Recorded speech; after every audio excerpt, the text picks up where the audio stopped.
Hello guys, आपका मेरे channel smart study में स्वागत है। आज हम डायरेक्टरेट ऑफ एजुकेशन की तरफ से दी जाने वाली असेसमेंट वर्कशीट नंबर 2 करेंगे, जो कि क्लास 8 की है और सब्जेक्ट है सोशल साइंस। ये वर्कशीट 31 अगस्त 2021 की है।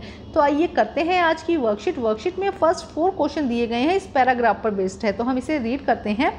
Aurangzeb was the last of the powerful Mughal rulers. He established control over a very large part of the territory that is not known as India. After his death in 1707, many Mughal governors, subedars and big zamindars began asserting their authorities and established regional kingdom. As powerful regional kingdom emerged in various parts of India, Delhi could no longer function as an effective center. By the second of the hot 18th century, however, a new power was emerging in the political horizon, the British. In 16th century, the East India Company acquired a charter from the ruler of England, Queen Elizabeth I, granting in the sole right of the trade in the East. This meant that no other trading group of England could not compete with the East India Company. With the charter of the company could venture across the ocean looking for the new land which it could buy goods at a cheap price and carry them back to Europe to sell in higher price. इस paragraph को हम worksheet में बहुत अच्छे से समझ चुके हैं, तो अब हम सिर्फ करेंगे इसके क्वेश्चन आंसर। देखो क्या कहा गया, क्वेश्चन नंबर 1 में क्या कहा गया है। Who was the last powerful Mughal rulers? कौन था लास्ट मुगल रूलर? औरंगजेब। तो इसका आंसर हो जाएगा ए, औरंगजेब। सेकंड देखिए, some powerful regional kingdom emerged after the death of Mughal emperor Aurangzeb because सक्सेसक वर्ग जो पीछे के जो लोग आए थे वो क्या हो गए थे, वीक हो गए थे। एंड रीजनल सूबेदार वर स्ट्रॉन्ग, जो सूबेदार थे वो स्ट्रॉन्ग हो गए। तो इसका आंसर हो जाएगा सी, ए और बी बोथ।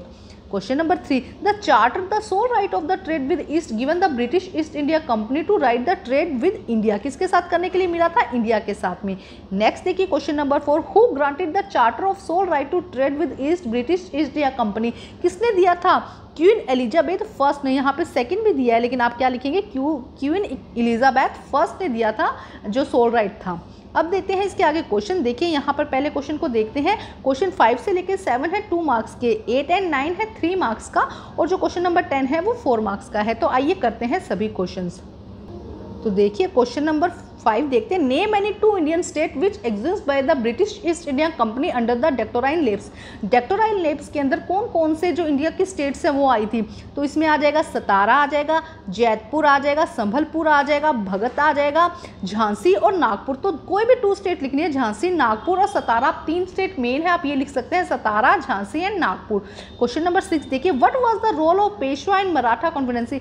पेशवा का क्या काम होता था? The Peshwa held the highest administrative, जो पेशवा था वो क्या होता था? हाईएस्ट एडमिनिस्ट्रेटिव ऑफिसर्स होता था, and also control the Maratha confederacy, और क्या करता था? मराठास को कंट्रोल करता था। Question number 7, write any 2 administration reform carried out of the British governor general Warren Hastings. Warren Hastings के टाइम पे उन्होंने क्या अपने जो भी एडमिनिस्ट्रेशन में क्या क्या सुधार किए थे उसके बारे में बताओ।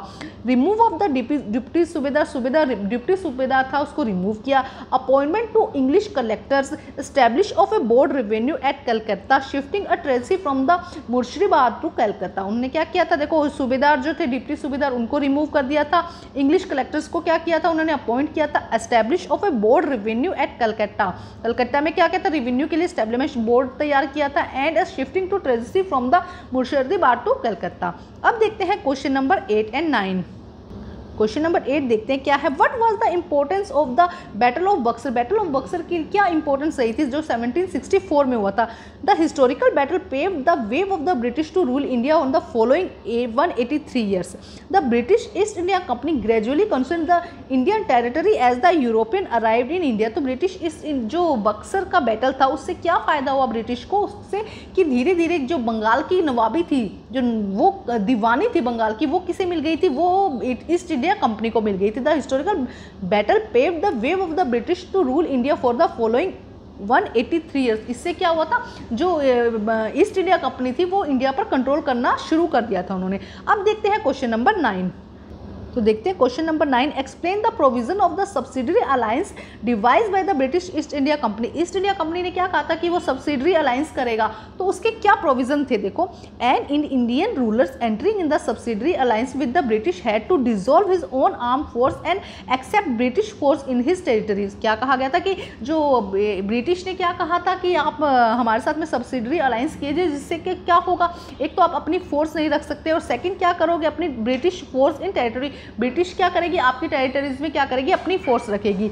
ऑल्सो ही हैड टू पे for the British army maintenance, और आपको क्या करना पड़ेगा, ब्रिटिश की आर्मी के मेंटेनेंस के लिए पे करना पड़ेगा। In return the British would protect the Indian state against any foreigner attack and the internal revolt. इसके बदले में जो ब्रिटिश थी वो क्या करेगी, इंडियन जो भी आपकी स्टेट में फॉरेन अटैक से आपको बचाएगी और इंटरनल रिवोल्ट से आपको बचाएगी। तो ये सब हम वर्कशीट में अच्छे से समझ चुके हैं। हम देखते हैं question number 10, how did the British East India Company benefit by the charter of the sole right of the trade with east.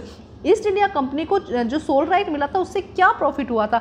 In 16th century the East India Company acquired a charter for the ruler of England Queen Elizabeth first, granting it the sole right of the trade with the east. This means that no other trading group of England could compete with the East India Company. East India के साथ में कोई भी company क्या नहीं कर पाएगी, अगर ईस्ट इंडिया कंपनी वहाँ पे व्यापार कर रही है तो कोई भी और जो कंपनी है वो ट्रेड नहीं कर पाएगी। ये उससे फ़ायदा हुआ, उससे ज़्यादा फायदा किसको हुआ, ईस्ट इंडिया कंपनी को। तो ये थी आज की वर्कशीट कंप्लीट करके अपनी टीचर से चेक करवाइए और प्लीज़ मेरे चैनल को लाइक कीजिए, सब्सक्राइब कीजिए और शेयर कीजिए। Thank you guys.